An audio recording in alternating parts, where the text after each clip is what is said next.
Now, I just want to show you two more things. The first is some parameters that the virtual machine has. That's the EOL virtual machine. And we can turn on some options using the command line parameters. The way you do that is I'm going to go up here to my I'm going to go up here just next to the run button. There's a little green arrow or a little black arrow. Click on the drop down. I'm going to go to run configurations. I'm going to find the run configuration for EOL.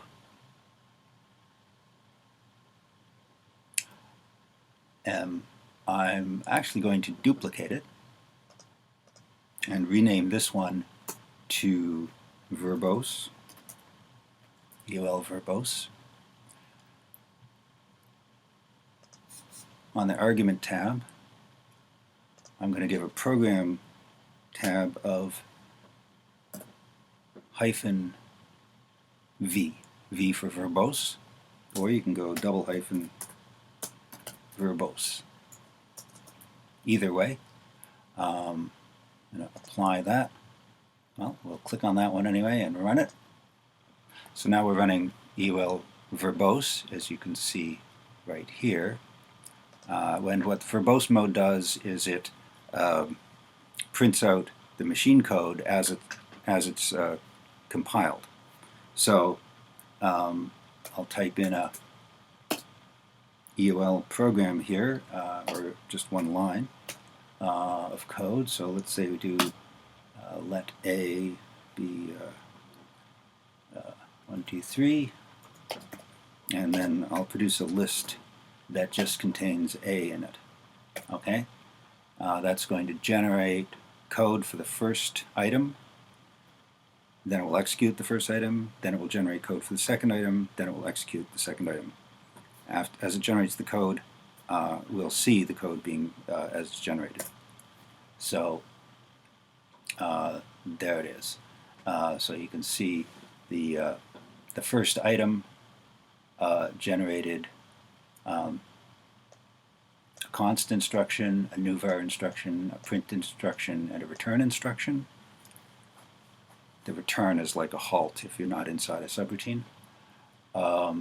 And then the second item, which was just an expression. The first item was a definition, the second was an expression. This generated a fetch instruction, a constant instruction. Constant number 0 is the null pointer. There's a table of constants indexed by integer. So constant 0 is always the null, not the null pointer, but the null list, the nil list, as it's called in Lisp. So that's nil, and then we do a cons to put together the two things on the top of the stack get formed into a list by creating what's called a cons cell. And that creates a new value, which is then printed, and or will be printed, and then there's a return instruction. When that executes, this is what's printed. Okay, so that's verbose. There's also a tracing flag which prints out the instructions as they're executed, so it's kind of similar, but a little bit different. So again, I'll go to Run Configurations. I'll make a duplicate here. I'll call this one Tracing. And here as an argument, I'll use -t. I think I can say -tracing or double hyphen tracing or double hyphen trace, I forget which. Anyway, -t will do it. Apply, and we'll run that. So now we're running EOL with tracing. We'll do the same two items, but I'm going to do them one line at a time this time. So that generates and then executes the code, and you can see now, it not only shows what instruction is being executed, but in between instructions it shows the state of the machine. So initially the stack is empty and the environment is empty. We execute a const instruction, which puts 1, 2, 3 on the stack. The environment's still empty. There's a new var instruction. The stack is left alone, but that creates a new variable in the environment. And finally, it prints the value on top of the stack, which is 1, 2, 3. And then here I'm going to form A into a list. And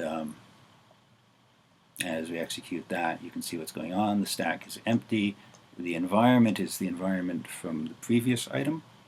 So we have environment with the variable A mapping to 1, 2, 3. We do a fetch instruction on, this is constant 3, which is the string A, which is used to look up in the environment.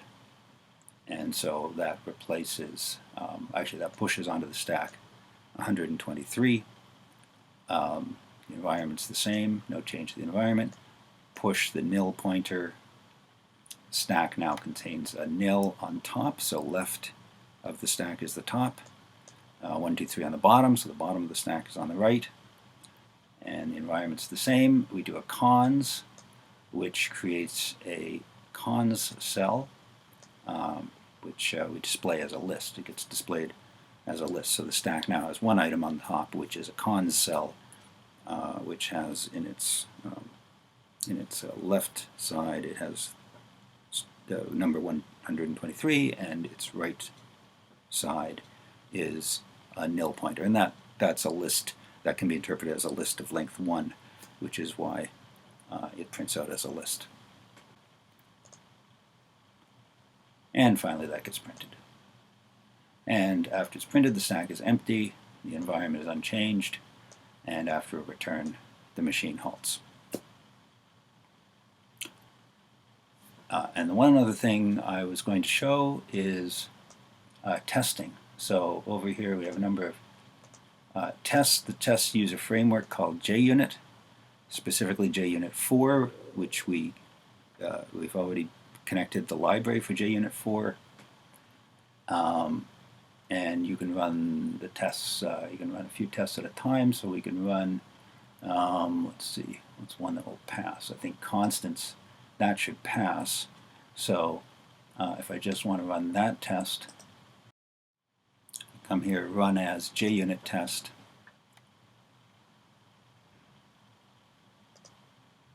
Okay, and here's JUnit. I actually like to have that tab. I'd rather have that tab over here. And you can see that those tests all pass. There's 3 tests there. They all pass. We haven't implemented ifs yet, so if I run the ifs, we can expect that that will fail. And indeed, now that's console output showing you what the error messages are, but indeed the 4 tests that are in that file all fail, and we can run all the tests, most of which will fail.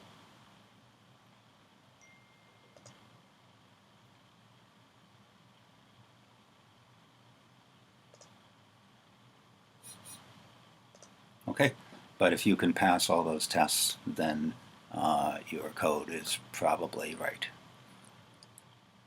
But you're welcome to add more tests if you like. Okay, well, that's it. I have to go. So thanks for listening.